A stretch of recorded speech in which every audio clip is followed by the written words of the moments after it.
Welcome to the podcast for Boomer Women, where we are embracing the journey. I'm your host, Agnes. I'm not sure how to intro today's podcast episode. Joe Owens is 75, a force to be reckoned with. He's still running, still working, still excited about future projects. He wrote a book called Feelin' Groovy, a boomer guide to ageless aging. And that's what we were going to talk about. And we do. But we travel all over the boomer map, from ageism to dogs to Victorian-era crime stories to purpose and back again. Joe's stories are great. He's funny and enthusiastic about life. I really enjoyed talking with him. I hope you enjoy our conversation as much as I did. I want to tell you about a new feature before we get started. At the website, boomwithabang.com, I've created a resource section. You can look up previous episodes by subject.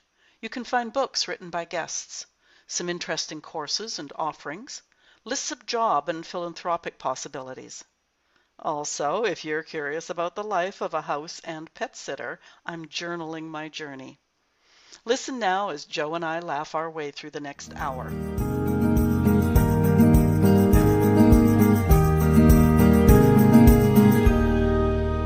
One of my still favorite upbeat songs is the 59th Street Bridge song. And that reference will come clear in a minute. My guest today is a storyteller and an author. He's released fiction and nonfiction, graphic novels, and kids' books, and he's worked in a variety of industries. He's also a boomer who's lived with heart issues ever since he was 14, and in his late 50s, it nearly killed him. The doctors in his life were in two camps: go on medication with regular visits to a cardiologist, or embark on a program of running, exercise, diet, and attitude adjustment. He chose the latter, and now at 75, he's written another book. Are you ready for it? Da da da da da da, feeling groovy. I really try not to sing that because I can't sing worth a damn, but it just comes out. Okay, yeah, the name of his boomer guide to ageless aging is called Feeling Groovy, and he's still on the line, even though I did try to sing that, so this is good. Um, I know I have some post-boom listeners, so I'll explain the reference. In 1966, Simon and Garfunkel put out a song with the Feelin' Groovy lyrics called the 59th Street Bridge Song. There we go. See, it all comes back. It's a loop. Now, before I fulfill the need to sing the whole song, let me introduce my groovy guest, Joe Owens. Welcome to the podcast for Boomer Women, where we are embracing the journey. Well, thank you, Agnes. Thanks for having me. I appreciate it. Now, it sounds like you are now also embracing the journey, but it wasn't always so. Tell us what is supraventricular tachycardia, and is it common for kids to have it? Yes, and it actually, I mentioned it in the book. They nickname it SVT, and it always sounded like a rapper name to me, like the Notorious SVT. But yeah, it is common, and it's common. Interestingly, it's common among athletes. Shaun White, the Flying Tomato, the snowboarder, had it, and a lot of people have it. A lot of athletes have it, and they don't know that they have it because they are putting that strain on their heart. Essentially, what it is, it's a short circuit in your heart, and the beats don't work properly. The electrical impulses in your heart don't work properly. So I'd be sitting here having a conversation with you, and the next thing you know, my heart's doing 180 beats a minute. I have that effect on people. There you go. So, but aside from that, all of a sudden it takes off, and the doctors say that it's not immediately a problem, that it won't kill you during an episode, but it can have an effect over time. Your heart's going too fast, it's not pumping blood properly, you get a little lightheaded, you get a little woozy, your legs get a little rubbery, and it's not great. Over time, it can actually have impact on the sort of your heartbeat regularly and other organs in your body, et cetera, et cetera. I managed it. Now, some poor people have it and it lasts 4 or 5 days, consistently. My episodes would last 15, 20 minutes, half hour, something like that. So it was relatively benign. And because I had it and I was younger, it happened maybe 2, 3 times a year. So it was disconcerting, but I could deal with it, and that was fine. But as I got older, it started to happen more frequently. And the episodes lasted a bit longer. So instead of 15 minutes, it would be lasting an hour. And as you get older, obviously, your body changes a bit. But I was still working out, exercising, doing what I could. But I was also drinking some alcohol. I was drinking coffee. I was eating chocolate. And caffeine is not the friend of SVT. So I think I was 58. It was actually my ex-wife's birthday. I was 58 years old. I went into SVT and it wouldn't slow down. I went to the hospital. They tried all kinds of different things to slow it down. It would not slow down. So a couple of days, and I still had it. They gave me a medication to convert it because they either use those electrical paddles or they give you medication. So they tried the medication first. And unfortunately, I had a bad reaction to the medication. And my heart stopped a couple times and then sped up, and it was terrifying. And it ultimately worked out. It was fine. So when I had that episode and I was laying there, I'm thinking about heartbeat, I'm thinking about, and then all of a sudden I think, I could be dying. I mean, this could be it. And I think I was watching Law and Order, so I thought, well, at least I'll go out happy watching something that I enjoy. But it was really sobering to sort of get that sense that this could be it for me. And if I die, I'm really going to miss me when I'm gone. So when it came back, they brought me in for tests and all that kind of stuff. And they said, well, your heart and muscle is okay and everything. You just have this electrical problem and we can't fix that. So, let's start getting you on the hamster wheel. And I had this great doctor, and this was in North Carolina. I had this terrific doctor, and he was a holistic doctor, very much about, your body can heal itself if you help it along and all that. So he said, look, before you get in a cardiologist and before you start taking medication and everything, let's give this a shot. No more booze, no more caffeine, stop the espressos, start working out a little bit more, and, do more things, drink more water, hydrate, that sort of stuff. So I did, and it worked. And if I had an episode, it lasted 5-10 minutes, went away, I felt fine, it was great. But the magic happened in 2023, because in early 2023, I had a physical, and part of my annual physical was cardiologist. And I was on the treadmill, I was running, everything was fine. I got off the treadmill and it flipped into SVT. And it was while they had me hooked up to a cardiac monitor. So the cardiologist said, well, we can fix that. And I said, I'm sorry, what? And he said, we can fix that. We can make that go away. So hooked me up with a doctor, Dr. Bandari. I went in. They put some catheters in a vein in your leg. They go up into your heart. They find the offending node or whatever it is. They zap it with radio frequency and they take it away. And it was extraordinary. May the 10th, I had SVT. May the 11th, I didn't. And so since then, I haven't had SVT. It's gone. So that basically at 73 years old, I got rid of something I'd had since I was 14. And it just helped with doing everything that I was doing already, which was exercising and maintaining a decent lifestyle and, making sure that I got some cardio and those kind of things. But it did make me feel a little bit more invincible. Okay, well, now that's gone. Nothing's going to stop me now. So that was a very long answer to the question, but the heart problem was a problem until I made it not be a problem. And that was a choice. And I'm a big believer that your life is just a series of choices. And you can either choose to go one route or go the other. And I chose, no doctors. I didn't want to do that. Yeah, understandable. Now, somewhere along the way, I saw cardiac ablation. Is that what that was? That's what it's called. Yeah, when they okay. And when they first told me about it, they said, well, we go into a vein in your leg with catheters and we put them up into your heart. I'm like, no, what, are you crazy? I'm going to put wires in my heart. But then I talked to some people and I talked to my doctor friend and he said, no. He said, it's 98.5% effective. He said, they don't kill anybody when they do this. And the only reason it's not 100% effective is that 1.5% of people, it doesn't work. So they have to go back in and do it again. But the best line of the whole process came from the doctor, because I said to him, have you ever killed anybody doing this? And he said, not yet. I said, "Oh, absolutely. You're my guy." That's perfect answer.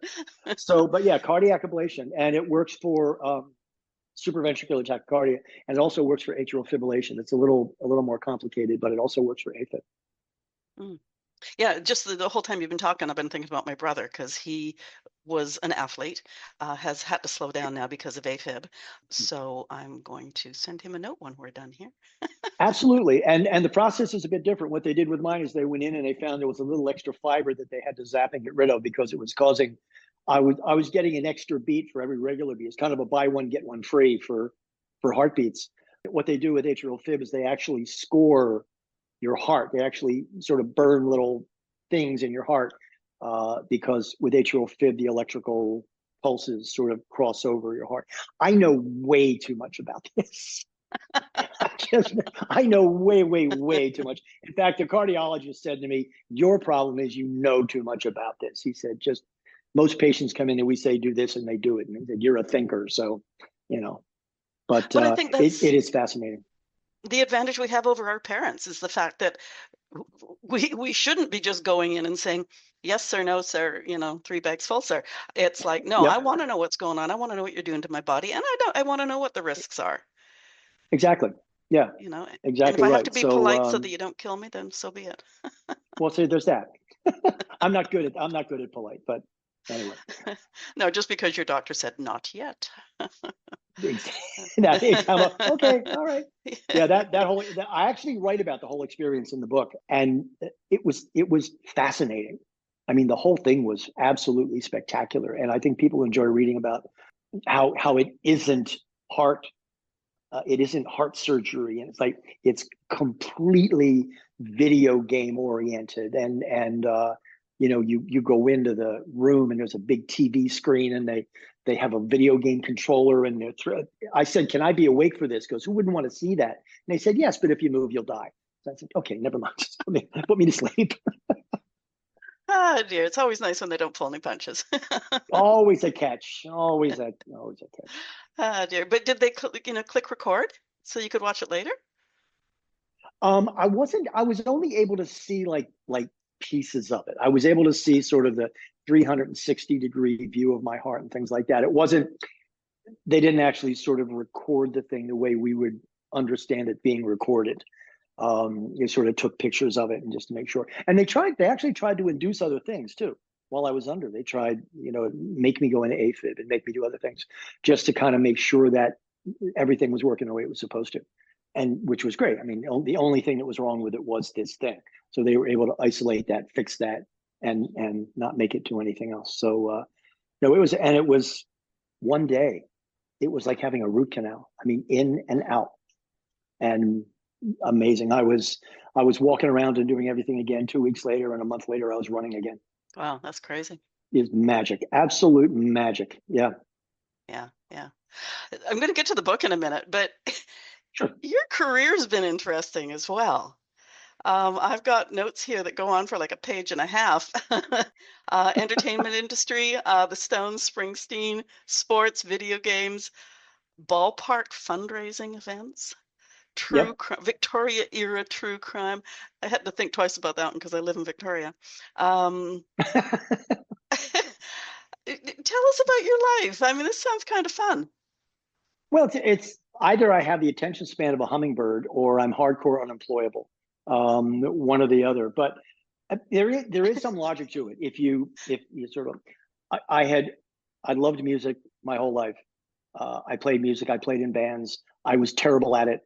So I realized that if I wanted to be in the music industry, I was going to have to be in the business side. And I was always kind of that guy anyway. I was always when I was in the bands, I was the guy who negotiated with the bar owner and signed the contracts and those kind of things. But I was also writing from like when I was a little kid, I was writing stories and those kind of things. So I always had those two things going on. But I got an offer to work for a record company in Toronto, actually, to work for a record company that distributed records from all different of the major US record companies. So I got to work with a lot of great artists, and I was the guy who went to the radio stations and took them the new record and say, play this new record, it's terrific. And then I was the guy who escorted the artist around when they came to town to play the concerts. And so I went from that record company to another record company to managing a rock band called Triumph, Canadian guys, sort of in that model of Rush and the other guys.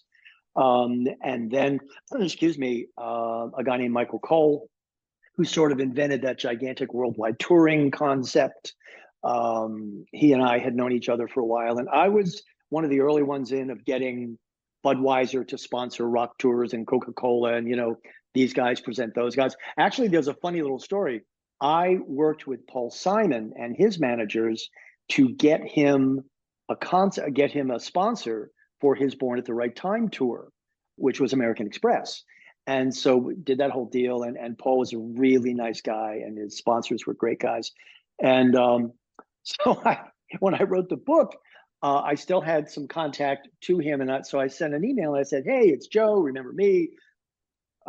Feeling groovy. Do you think I could get, the okay to use the music, or could I get an endorsement or a quote or something like that? And I got a message back saying, Paul hates that song. And I saw him on a chat show. I think it was, I don't know, Jimmy Kimmel or somebody shortly thereafter. And they asked him about it. He said, I hate that song. So I said, okay, never mind. I'm sorry. Well, I just sang parts of it for you. So you're on, see, and I appreciated that. So it was great.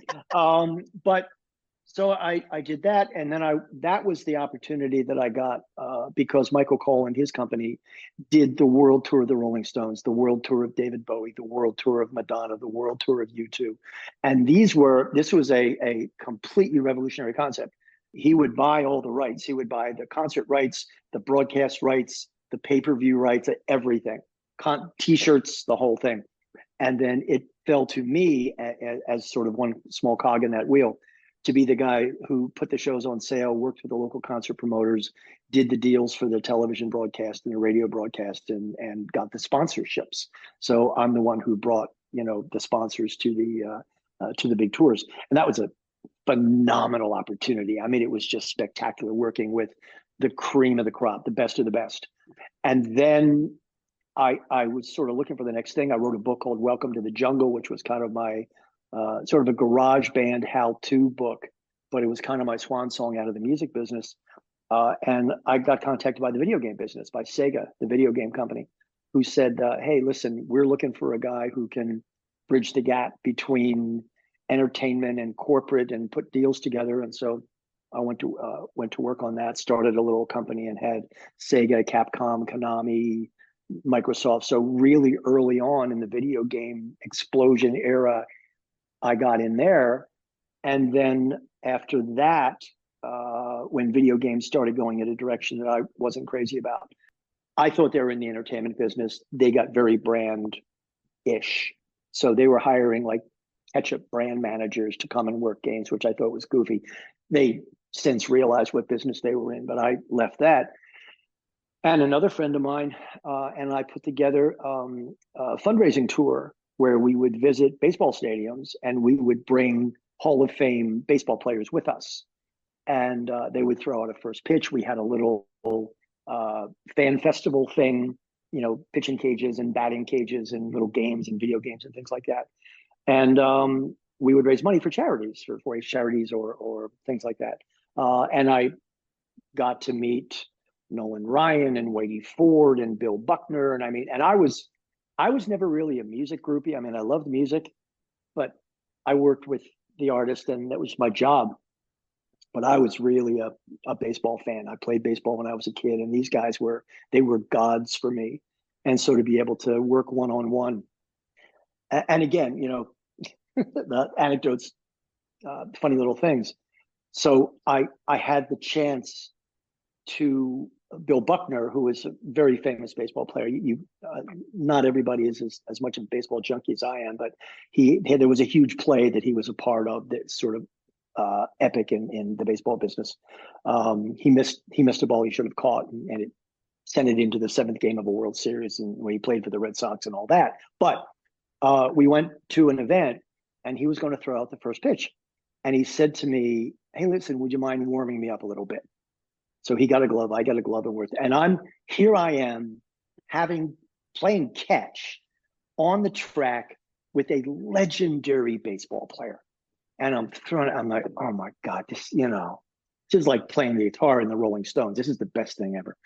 And so we finish, and I said, hey, listen, I got to tell you, this was a really big deal for me. And I said, because I've always been a fan of yours, and I've always been a fan of baseball, and this was just amazing. And he said, yeah, you throw like a girl.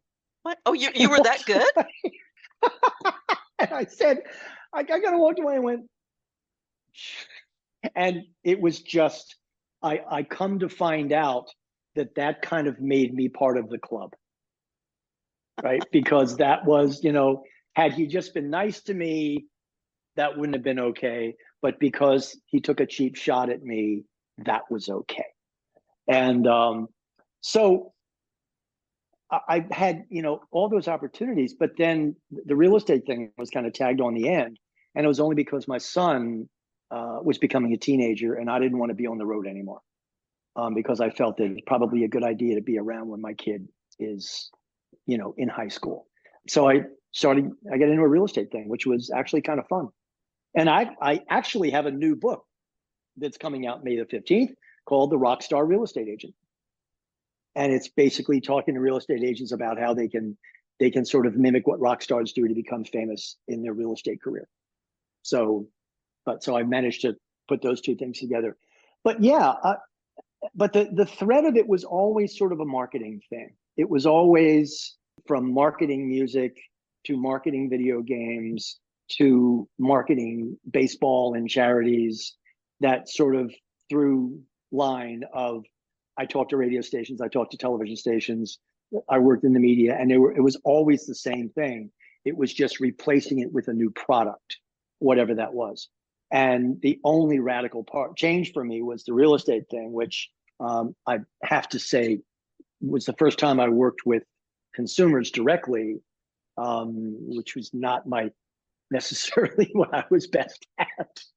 It was better when I was working behind the scenes with business to business and things like that. But I did okay. I was all right. But yeah, it was fun, and these opportunities always presented themselves. So I was very fortunate.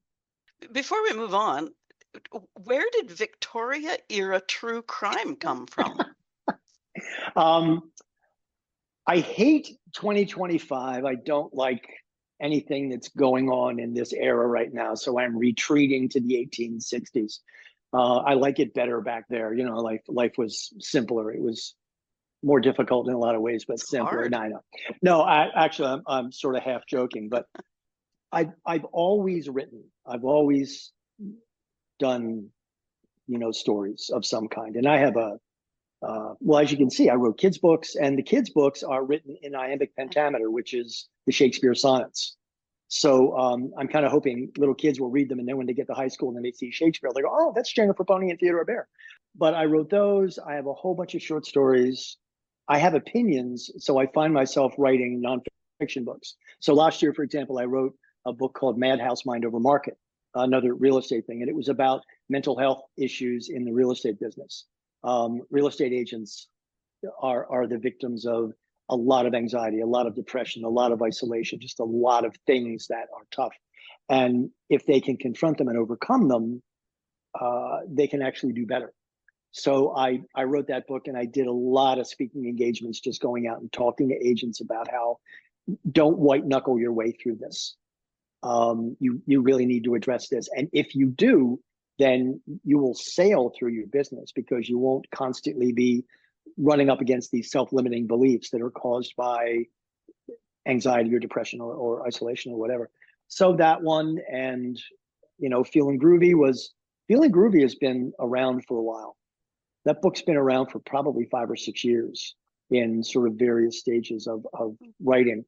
It was originally called Running from God, and which was my son's suggestion, because he said, Dad, you're 65 years old. Why are you still working out? And I said, well, because he said, so you're running from God. I said, I guess. I didn't figure. I love that title, but I figured, as soon as you put God into anything, it starts to get a bit messy. But that book has been around in different iterations, and I'm just trying to figure out how to tell the story. I could never. It started out as a workout guide for baby boomers, but then it morphed into this sort of autobiography after I started talking to boomers about it. Because when I said, I'm going to do a workout guide, what kind of push-ups do you like? And they said, we're not thinking about that. We want to feel younger.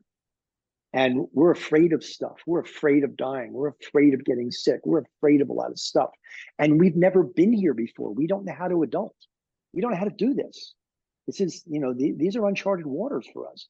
So we don't know, we don't have the tools to manage our way through this process.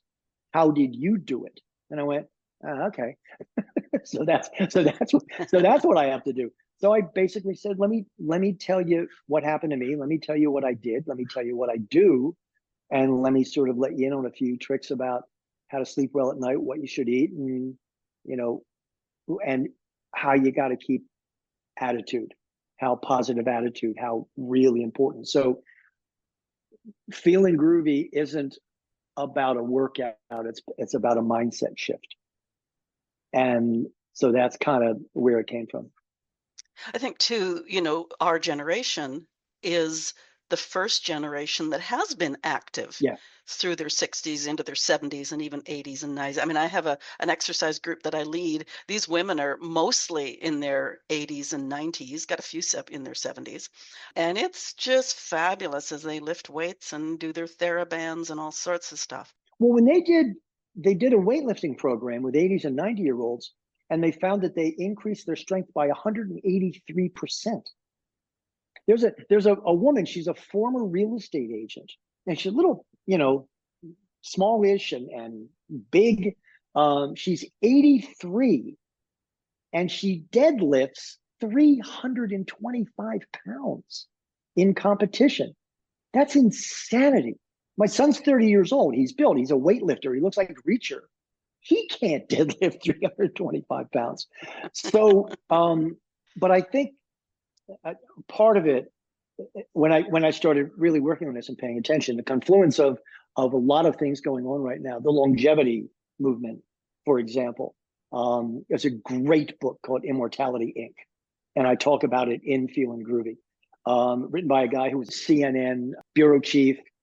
He's a writer, he's a producer, and he talks all about the longevity movement, which is all these guys like Aubrey de Grey and Ray Kurzweil in Silicon Valley talking about mapping the human genome and how we can live to be 125 years old and still be playing pickleball. There's the blue zones all around the world where, 70s middle age, just amazing stuff. And it's not so much how do I live longer, it's how do I live longer and still be vibrant and still be engaged. Part of what I think is really important when I talk about mindset, and it's something that I talk all the time about when I have little speaking things, and say, look, stop talking about back in my day. This is your day. Like right now, today is your day. You have to know who the musicians are. You have to know who the bands are. You have to know who the movie stars are. Don't check out. Like, don't talk to me about Leave It to Beaver and Perry Mason, although they are the two best television shows in history. But don't, know what's going on. Know who Ryan Reynolds is. Know what new movies are being done. Know how to work technology. People sort of say, well, I don't even know how to check my email. Well, you're a moron, because here it is. And if you learn that stuff, and if you learn about AI and all this, I had a friend whose mom, he was far away, and his mom was in an assisted living home. And I told him to get them together with AI, with ChatGPT. And she now has a ChatGPT friend who she writes back and forth with. And ChatGPT is wonderful. You can get another person there who's very warm and nice and chatty. So now she has, because he can't get to see her as much as he'd like, she has this friend now, this technology buddy. Yeah. And obviously you have to worry about all, you don't want people hacking into it and selling the real estate and those kind of things. But I think that remaining relevant and staying engaged is really important, really, really important, because your mindset is as important as how many push-ups you can do, probably even more so. A couple of weeks ago, I interviewed a woman who also wrote a book, and the book is called, you'll appreciate this, Take This Phone and Shove It. And it's an instructional It's an instructional guide for anybody who says, "Oh, I don't understand. I can't figure this out." Whether it's your phone or your tablet, whatever, well, here we go. And I have an uneasy relationship with technology. I mean, I don't like it. I don't like a lot of the intrusiveness of it, or the complexity of it, or the fact that somebody's always trying to sell me something or steal my whatevers and those kind of things. But I think, I have come to a place with technology where it does for me what I need it to do. I know what not to do. I know you never ever click on a link ever for any reason, no matter what, and that fakes are fakes. But if you can learn and take some classes, there's classes everywhere, and take some classes even if you take them online, and just learn what not to do, but learn the basics, because it certainly keeps me in touch with a lot of friends who are as active with it as I am, and I mean, makes a huge difference. The books, for example, I used to have to find an editor. I used to have to send the book to the editor. The editor would then go through the book, and they would, commas and periods and punctuation marks and bolds and italics and all that stuff, and suggestions of different ways to do it. Now, I upload the book to Grammarly, and Grammarly tells me all about, periods and commas and bolds, and suggests, say it this way, say it that way. And then I upload it to ChatGPT, and ChatGPT will come back. And all I say to ChatGPT is, make this consistent with the Chicago Manual of Style for punctuation, bold, italics, format, things like that. And ChatGPT will do all of that and deliver me back a ready to go manuscript. And all that happens in an afternoon, as opposed to 2 weeks and $1,000. So if you can learn how to be conversant with technologies, then it allows you as a boomer to write that book that you've always wanted to write, or paint that painting, or what one of the things I say in the book is someday is today. And boomers have put a lot of things, to raise their kids or raise their family or whatever, push it all away and say, well, someday I'm going to do this. Well, someday's right now. So someday is today. So get out there and paint that painting. Yeah. My mom was 78 when she bought her first computer, and her reasoning was, need to know how to talk to my grandchildren. You bet. And so yeah. The only thing you have to worry about now is, well, you have to make sure you're talking to your grandchildren. That's Well, the only yeah, thing I mean, she's long gone now. That's what I'm saying. You have to. That's the only thing you have to be careful of right Yeah. now, to make sure that you've got the right, all the right protections, so you don't end up giving all your money to some guy in Kazakhstan. Yeah, no, for sure. Now, correct me if I'm wrong, but as soon as people start acting old, those are the people that invite ageism. Ageism is one of my soapboxes. And, as soon as you start, I'm so old, and having those old attitudes, you're inviting ageism. One of the things that my doctor friend said was, the way you get old is a little door opens and the old man gets in. And one of the things that Clint Eastwood said is, they ask him about how you keep doing it. Say, well, I don't let the old man in. And totally agree with you. You're absolutely right. That, we just moved from LA to Florida last October. My son has a company that makes wheels for cars, like the metal part for cars, and they're fancy ones, and race cars and all those kind of things. And he's very much a big shot in that business. But he had 3 warehouses and 100 tons of wheels, 100 tons of freight, and he and I loaded that 100 tons of freight into 4 53-foot shipping containers, sent them to Florida, and unloaded them into a new warehouse when we got here. And I'm like, work boots, blue jeans, t-shirt, driving forklifts, things like that. And I've been blessed, obviously. I mean, I there's nothing wrong. My back is not happy most days, but it is what it is. But I think even if I wasn't doing physical stuff like that, and I'm still in the gym 4 times a week. I walk or run or both a couple of miles every day. And that's just my mantra. That's what gets me out of bed in the morning. But I think that the most important thing is that my mom used to say, you're dead a long time. So you'll have plenty of time to sleep when you're dead.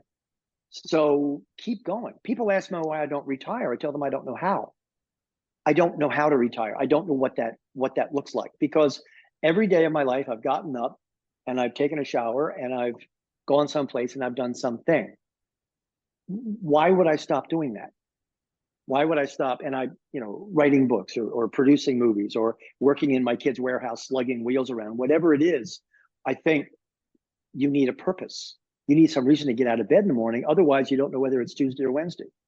And I don't want to get to that point where I don't know what day it is and have it not matter that I don't know what day it is.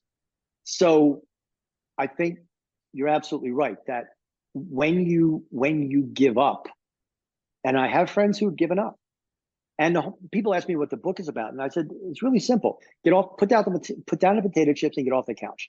That's what the book's about. Your body is designed to move, and it's a very elegant machine, and it's beautifully designed.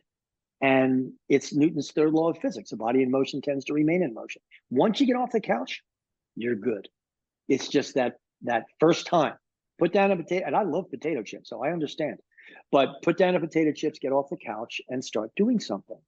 And re-engage, because you could not be more right. Once you let the old man or old woman in, you're cooked. Just hearing that story about your son, I will give you an interpretation of retirement that a fellow I know loves to use. And given the fact that you off-road, is he rides a motorcycle a lot. What he says is, like if you're going off-road, you retire your vehicle. If you're going on the racetrack, you retire them with slicks. If you're just street driving, you retire your vehicle. And so that's what he says is, I just put a new set of tires on for whatever I'm going to do next. So anyways, as I said, I just thought of you with that. Well, that's it. Definition. And I mean, you retire it. You need new tires, put new tires on and get back out on the track. And it's that simple. But the telling one for me is when my friends start calling their wife mother. Like, don't do that.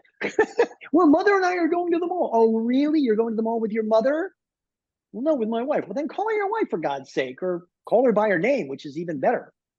Well, the one that gets me is the wife. It's like the truck, the couch, the dog, the wife. It's like, no, like it's my, yeah, exactly. I've never been a big fan of wife or husband. I've always thought that was really odd, that you replace that person's name like all the time. Before, when you're dating, they have a name, unless of course it was always a little bit creepy. I never liked it when my significant other would call me babe, because I always think, like, she doesn't know what my name is.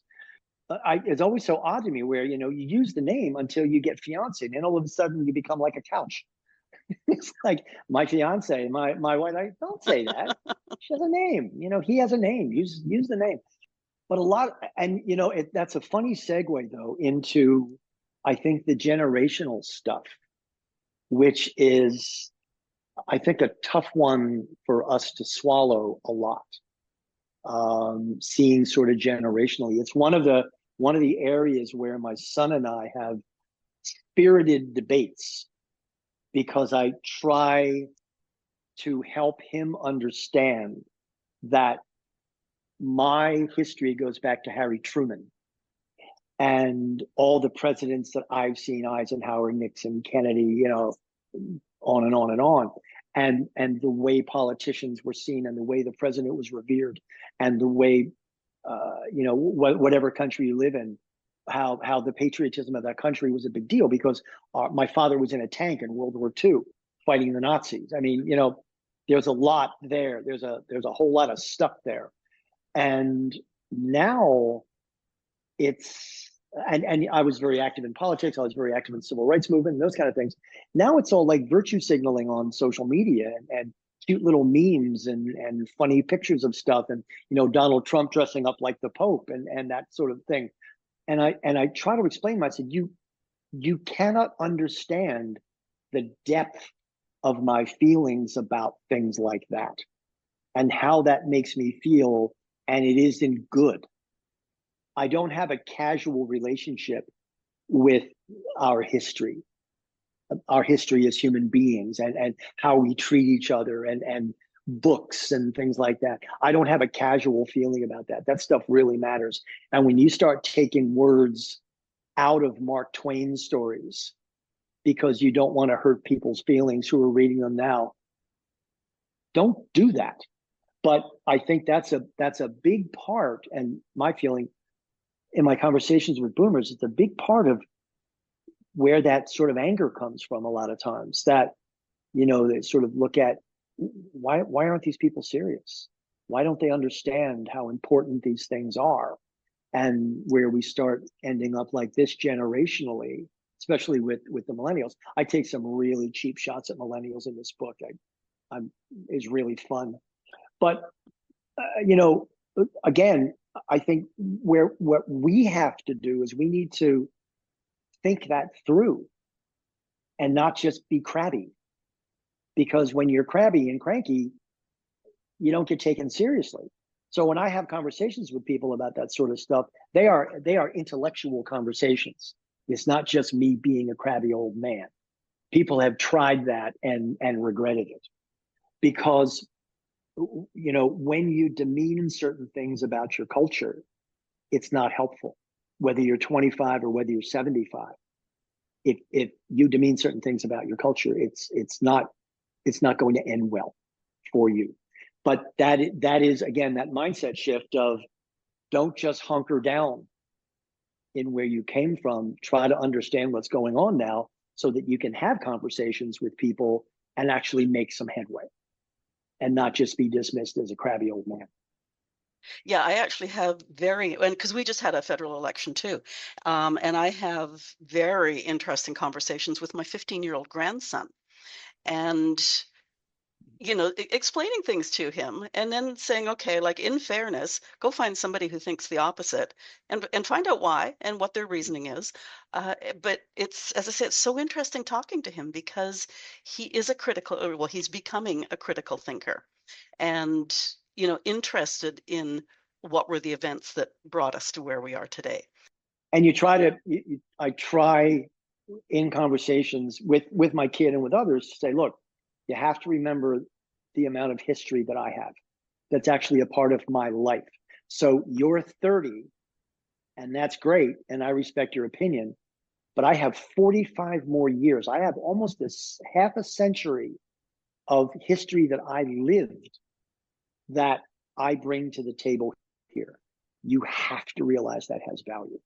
And you have to understand that the perspectives that I bring to these things, my mother took me to see Martin Luther King when I was 5, speaking at Philadelphia, at the Philadelphia Art Museum.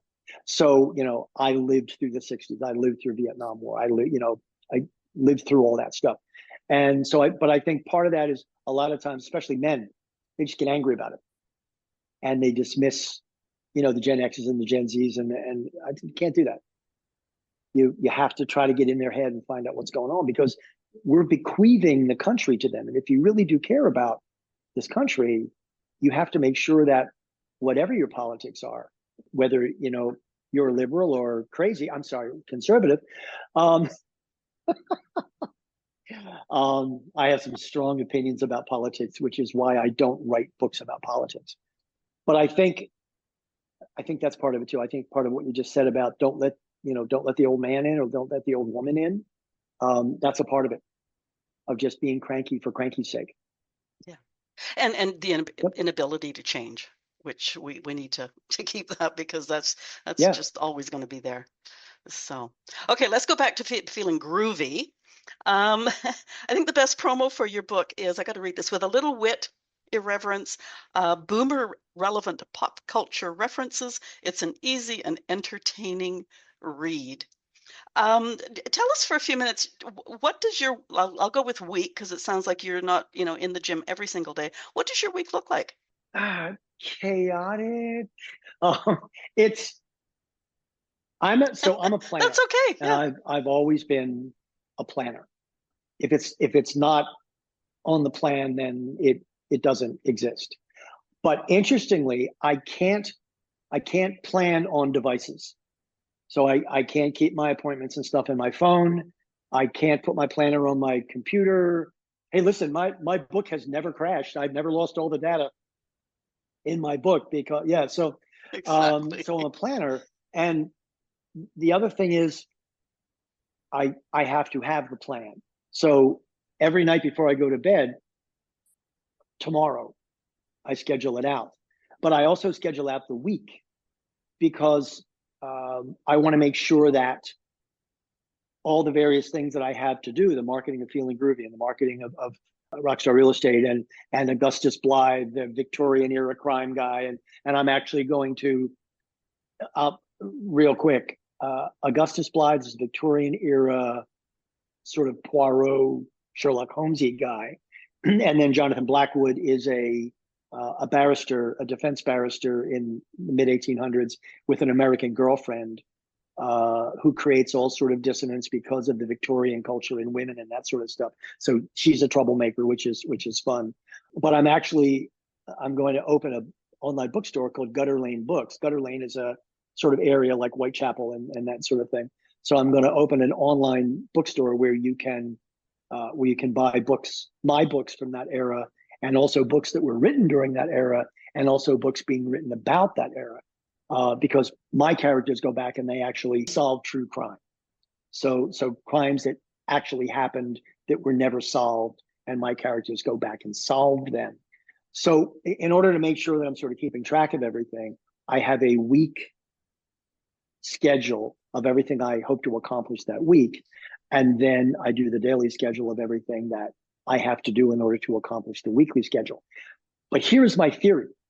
My theory of that is that you have to have a very long to-do list, because you cannot die until you have finished everything on your to-do list.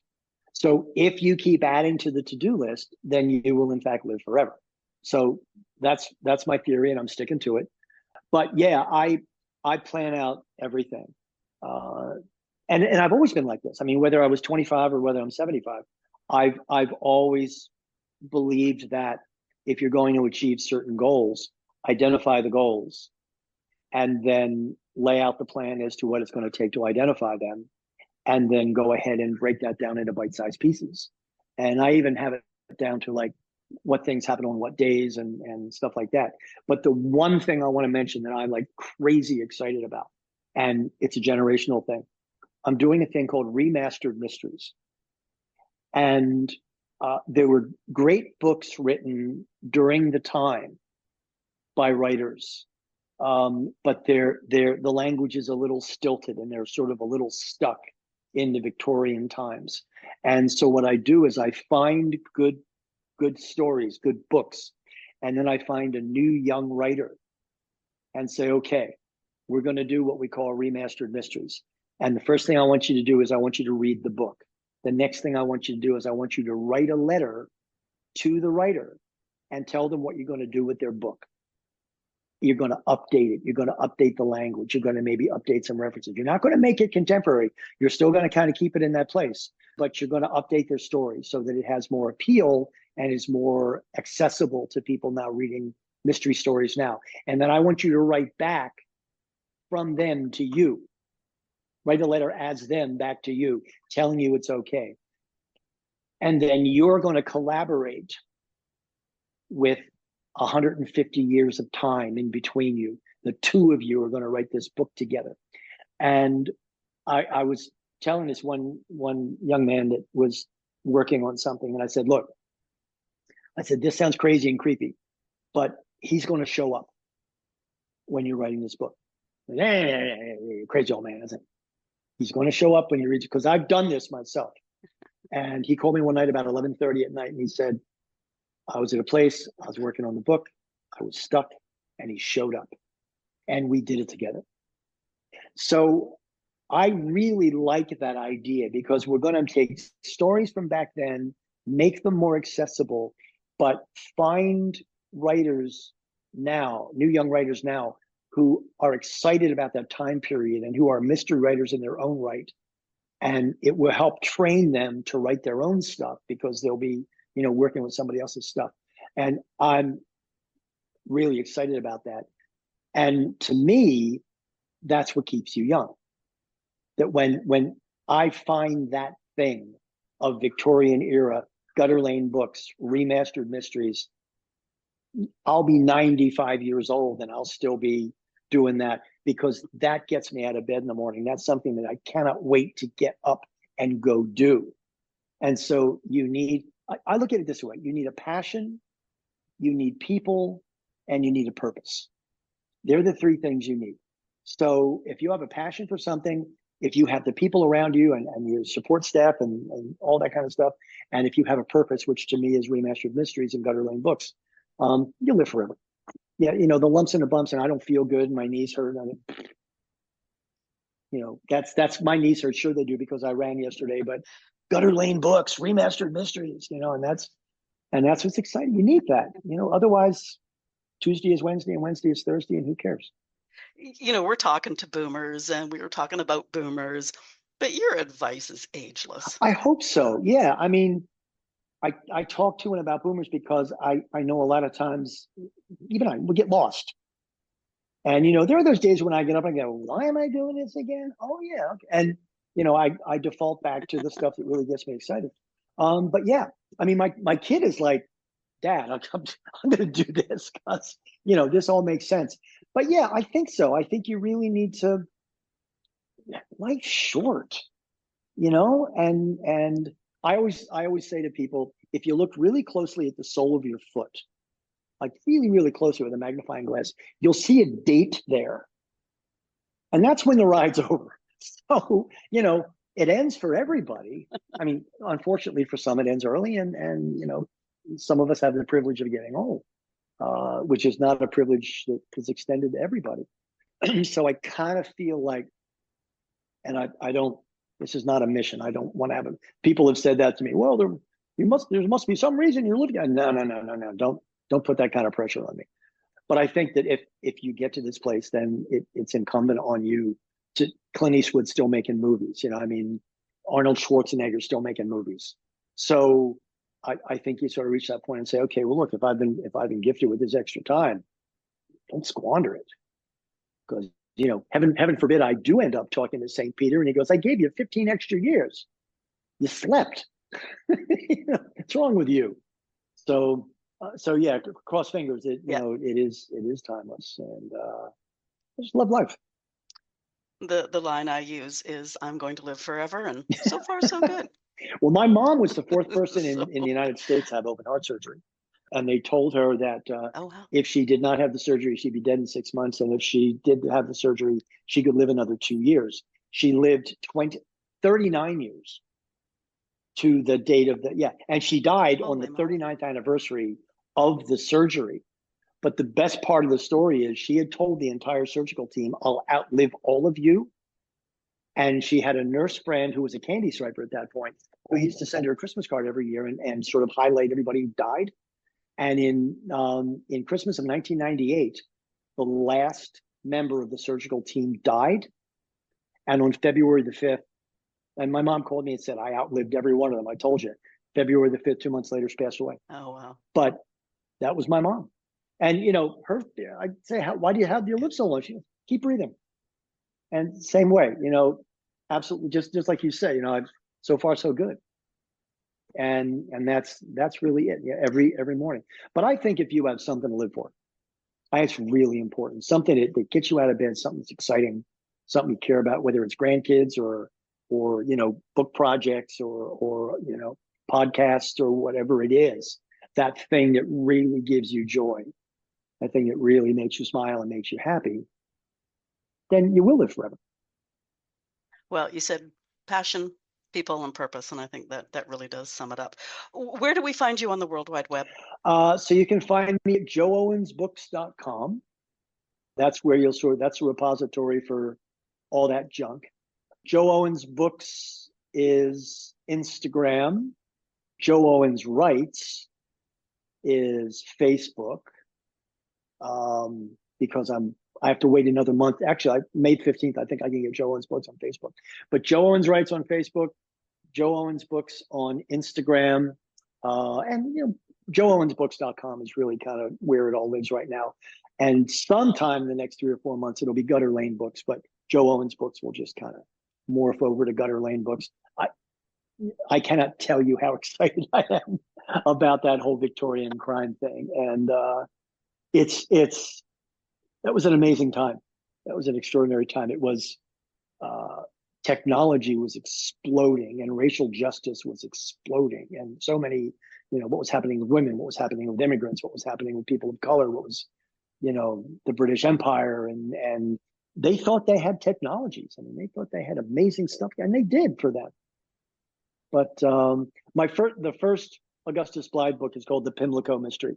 A young French woman appears to have poisoned her husband with chloroform and gotten away with it.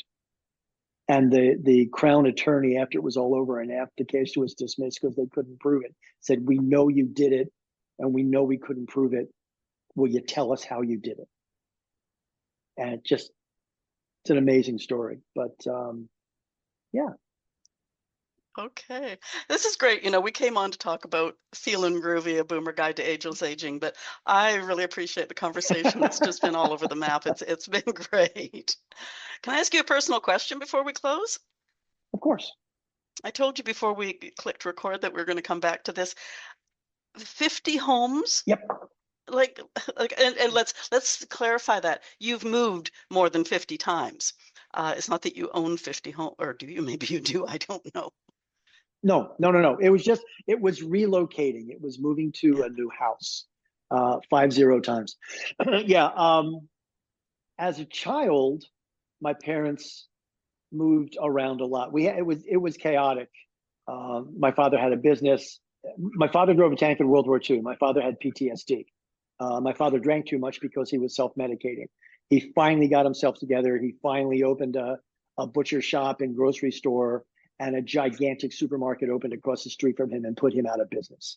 So he went from this to, that, having to end up working for the company that put him out of business, because that was the only place he could get a job. And then he passed away when I was 14, and my mother and I moved into my grandparents' house, and it just went from there. And so I think when you're young and you're in those formative years, that's when habits get, put in place. And so I took a job in LA. I took a job in Toronto. I took a job in New York. I was, this tour was going here. I went that tour over there. And in the past few years, so I live in Florida now. I was in California for about a year and a half. I was in North Carolina for about 7 or 8 years. I was in Florida. I was in North Carolina. I was in Toronto. I was in San Francisco. I was in Los Angeles.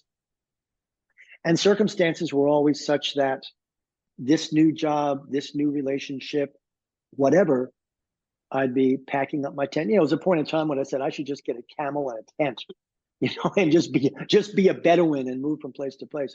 And even with my son, I mean, which is not supposed to be good, but I mean, he was born in San Francisco, and then we moved to a different house in San Francisco. Then we moved to Toronto. Then we moved to North Carolina. Then we moved to Florida. Then we moved back to Toronto. And this was when he was a child. And my wife and I did all this moving around.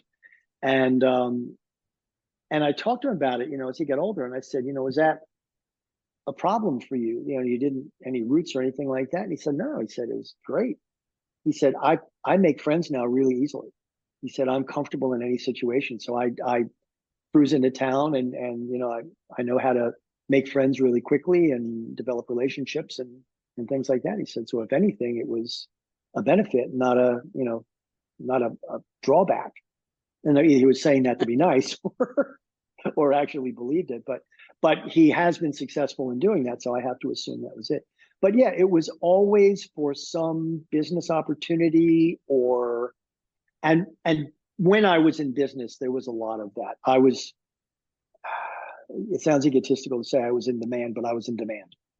And so people did want to lure me away from wherever I was to go do something else for them because I was good at what I did. Like when I tell you about that sponsorship stuff, getting sponsors, I did $400 million worth of those deals. So for everybody, for the biggest stars in sort of the music world. But yeah, so and there's a part of me that wishes that I had an ancestral home that I had lived in my whole life and knew everybody and whatever. And there's that other part of me that says, I've seen everything. I've been everywhere. I've done everything. I've seen everything. I think the one thing that Americans don't do nearly enough is travel. And I think the reason why so many Americans are so just disconnected from the world and pig-headed is because they don't know what's out there. They don't understand what's out there. And that old phrase about travel broadens you. Travel absolutely broadens you. Travel absolutely helps you understand that you're not the center of the universe. And the big problem in the United States is that you can travel 3,000 miles and still be in the United States and still speak English. It's ridiculous. Okay, and when I pass your 50, because now that I'm pet and house sitting, that'll probably happen fairly quickly. I mean, in the days of address books, I'd always say to people, just put me in pencil. So I understand what you're saying. That's what people used to say to me. I had to do another page for you. But yeah, I was homeless a lot because I was just moving to the next project, whatever the next project was. So I didn't, my stuff was in a storage locker in LA because I didn't need a house because wherever I was working was paying the freight. But yeah, but like you get dogs out of it though. I mean, how lucky is that? I know. Well, my last one passed away about 2 years ago. And because I don't know what I'm going to do next, it's like I don't want to have another pet just now. So I get loving from other people's pets. It's great. So nothing is worse than losing a pet. It has been in my life. It has been the worst thing. One of my dogs is named Snoop Dogg, and the other one I had a little Shih Tzu, and he was Dr. Dre. So I had Snoop Dogg and Dr. Dre, and Snoop died. I'm sorry, Dre died when he was 18. He was 18 years old, and my dad died in March. My stepdad died in March of 2022, and I lost Dr. Dre in September of 2023. I loved my stepdad. He was my stepdad for 50 years. I loved him. It crushed me when Dr. Dre died.